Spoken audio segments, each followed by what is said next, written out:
Alright, so here's our first example for a type 2 improper integrals. And these are the ones where we may have a vertical asymptote either at the endpoints, at the limits of integration along the x-axis, or somewhere in between.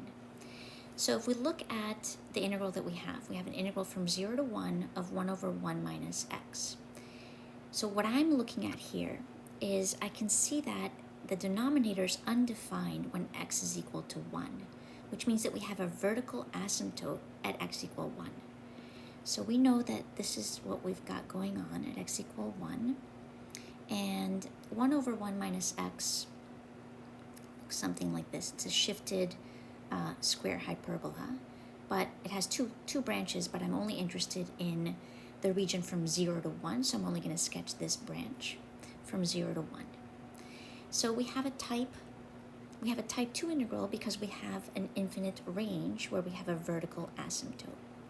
And the way we're going to set this up is we're going to say, all right, we're going to integrate from 0 to, use a parameter or a variable b.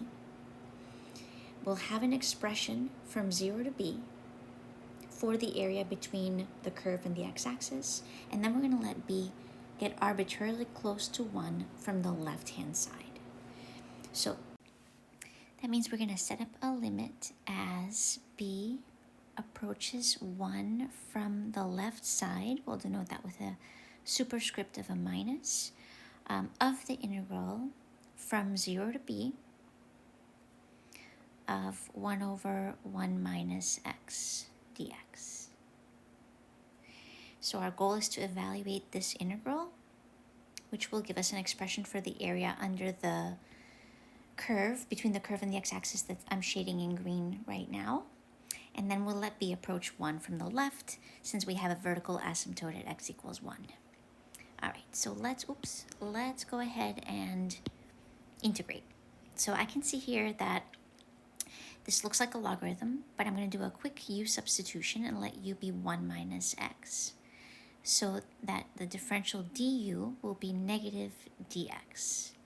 So in terms of u, this integral is negative integral of 1 over u du, which will be the negative natural log of u. I'm not going to use absolute value because 1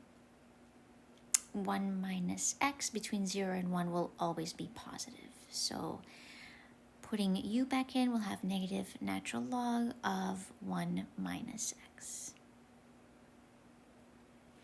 Okay, of course x cannot be 1. All right, so there's our integral. We still need to take, since I substituted back in terms of x, we're going to write the limit as b approaches 1 from the left. We have the natural log, negative natural log of 1 minus x from 0 to b. So this will give us the limit as b approaches 1 from the left still, negative natural log of 1 minus b, minus a negative, so plus the natural log of 1 minus 0, which gives us the natural log of 1, and natural log of 1 is 0.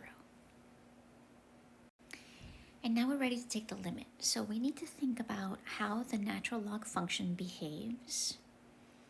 So a quick reminder of what natural log of x looks like. It looks like this. And we want to know, as b approaches 1 from the left, so like 0.9999, when we put it inside of here, 1 minus 0.9999, this is getting very close to 0 from the positive direction. And if we're getting very close to 0, the natural log of something getting very close to 0, well, that's becoming infinite, negative infinity, because as we approach 0 from this direction, the values of the natural log function become arbitrarily small towards negative infinity. So because we have that negative in front, this is giving us negative infinity, or an infinite limit. And since this limit is infinite, we cannot give a numerical value. The integral does not converge to a numerical value for the area between 0 and 1. So this improper integral diverges.